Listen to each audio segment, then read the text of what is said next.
আসসালামু আলাইকুম। Green roof garden YouTube চ্যানেলে সবাইকে স্বাগতম। বন্ধুরা, আজ আলোচনা করব সরিষার খোল দিয়ে কিভাবে তরল জৈব সার প্রস্তুত করতে হয়। তো এর আগে আমি একটি ভিডিও আপলোড করেছিলাম যেটিতে আমি দেখিয়েছিলাম সরিষার খোল গুঁড়া কিভাবে সরাসরি গাছে ব্যবহার করা যায়, অথবা 7 দিনে কিভাবে সরিষার খোল দিয়ে জৈব সার প্রস্তুত করা যায়। তো আমার চ্যানেলে ভিডিওটি আপলোড করা আছে, আমি ডেসক্রিপশনে এবং কমেন্টসে এটার লিঙ্ক দিয়ে দেবো, প্রয়োজনে আপনারা একটু দেখে নেবেন।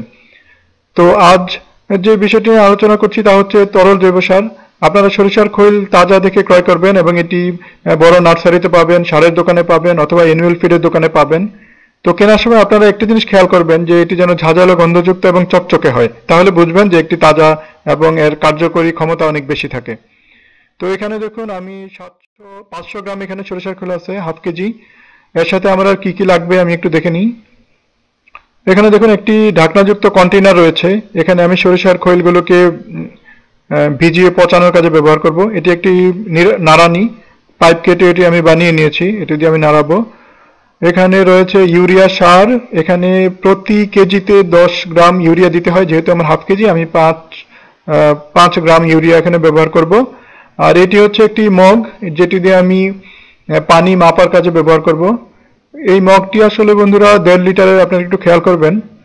এটা থেকে এই যে 2 দাগের মাঝখান পর্যন্ত 1 লিটার হয়, আমি এর আগে মেপে দেখে নিয়েছি, সুতরাং পানি মাপার সময় আমি এটুকু নেব। এরপরে রয়েছে বালতিতে পানি। তো এখন এই উপকরণগুলো আমি পেয়ে গিয়েছি, এখন আমি কাজ শুরু করছি।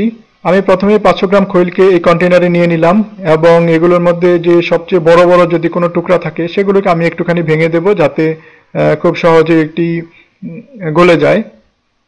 এখানে রয়েছে ইউরিয়া সার, আগেই বলেছি। আমি এখানে যেহেতু হাফ কেজি সরিষার খৈল, এখানে আমি 1 চা চামচ বা 5 গ্রাম ইউরিয়া নিব। ইউরিয়া সার কিন্তু কোনোভাবেই বেশি দেওয়া যাবে না, কম হলে অসুবিধা নেই, কিন্তু বেশি কোনোভাবেই দেওয়া যাবে না। এখন আমি মগ দিয়ে মেপে মেপে ঠিক 5 লিটার পানি এখানে দেব। হ্যাঁ, এই যে পানি নিচ্ছি। হ্যাঁ, ভিতরে এই দাগ পর্যন্ত 1 লিটার হয় এবং আমি এই যে পানি নেওয়া শুরু করলাম।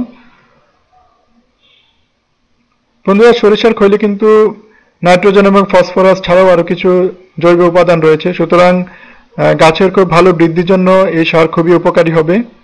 তো বন্ধুরা পানি দেওয়া হয়েছে, এবার আমি এগুলোকে ভালোভাবে নাড়াচ্ছি। নাড়িয়ে একদম আমি এগুলোকে গলে দেব।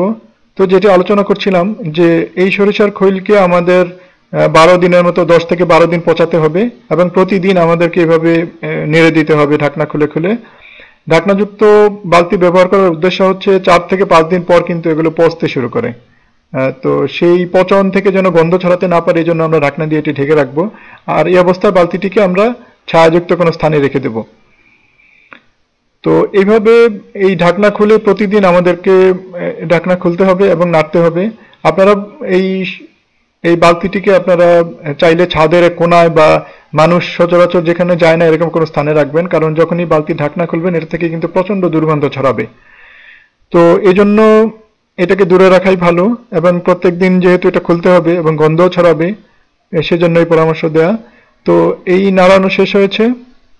নাড়ানো শেষ করে প্রতিদিন আমরা এইভাবে ঢাকনাটা লাগিয়ে রেখে দেব। এই যে ঢাকনা লাগিয়ে রেখে দিলাম। তো এভাবে 10 দিন 12 দিন নাড়ানোর পরে, বন্ধুরা শীতের সময় একটু বেশি দিন রাখতে হয়, গরমে একটু তাড়াতাড়ি এটি হয়ে যায়। তো এখন হালকা শীতও পড়া শুরু করেছে, সুতরাং আমি এটাকে 12 দিন পর্যন্ত পচিয়েছি। তো দেখুন এখানে এই যে একটি লেয়ার পড়েছে, এই যে উপরে একটা স্তর আছে এবং নিচে একটা স্তর। অনেকে শুধু উপরে পানিটুকু ব্যবহার করে, কিন্তু পুরোটাই আপনারা ব্যবহার করতে পারবেন, কোনো সমস্যা নেই। তো দেখুন উপরে একটি স্তর পড়ে আছে, এটি আমরা যখন নাড়া দেব তখন সম্পূর্ণ মিশে যাবে। আপনারা দেখুন আবরণটি সরালে কিন্তু এখানে সোনালী রঙের একটি তরল বের হয়ে আসে। এইটিকে কিন্তু বন্ধুরা গাছে স্প্রে করে ব্যবহার করা যায়। তো এটা কিভাবে স্প্রে করে ব্যবহার করা যায় এটা নিয়ে আমি আশা করছি ভবিষ্যতে একটি ভিডিও আপলোড করব, আপনারা সাথেই থাকবেন আমার। তো এখন আমরা এই উপাদানগুলোকে, এখন এই তরল মিশ্রণটিকে আমরা খুব ভালোভাবে মিশিয়ে নিতে হবে। মিশিয়ে নিচ্ছি খুব ভালোভাবে। মিশিয়ে নেওয়ার পর বন্ধুরা এখন এই যে লাল বালতিটি দেখতে পাচ্ছেন, এখানে আমরা মেপে মেপে 10 লিটার পানি নেব। তো 10 লিটার পানি নিয়ে এটার সাথে 1 লিটার সরিষার খোল পচা পানি ব্যবহার করব। অনুপাত হবে 10:1। তো আমরা পানি নিচ্ছি।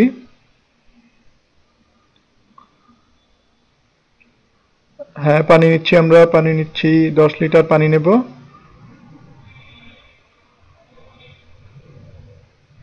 হ্যাঁ, এই যে এটা দিলে নয়, এই 10 লিটার হলো।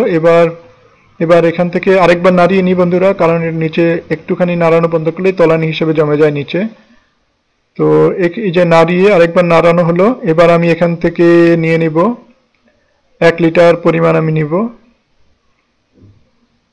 হ্যাঁ, এই যে 1 লিটার পর্যন্ত আমি নিয়ে নিলাম। এখন আমি এটি এই পানির সাথে মিশিয়ে দেব। 10 লিটার পানির সাথে 1 লিটার মিশিয়ে দিলাম।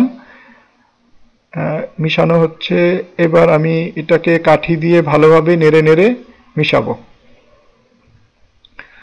বন্ধুরা, অনেকে কিন্তু পানি কম দেওয়ার পরামর্শ দিতে পারে, কিন্তু আপনারা কখনোই কম দেবেন না। এখানে পানির পরিমাণটাই বেশি দিবেন। 10 লিটারের সাথে 1 লিটার দেওয়াই ভালো। কারণ হচ্ছে সরিষার খৈল কিন্তু এটা থেকে বিভিন্ন একটু ঝাঁজ কিন্তু রয়েছে এবং তেজস্ক্রিয়তা থাকে। এই জন্য আমরা এটাকে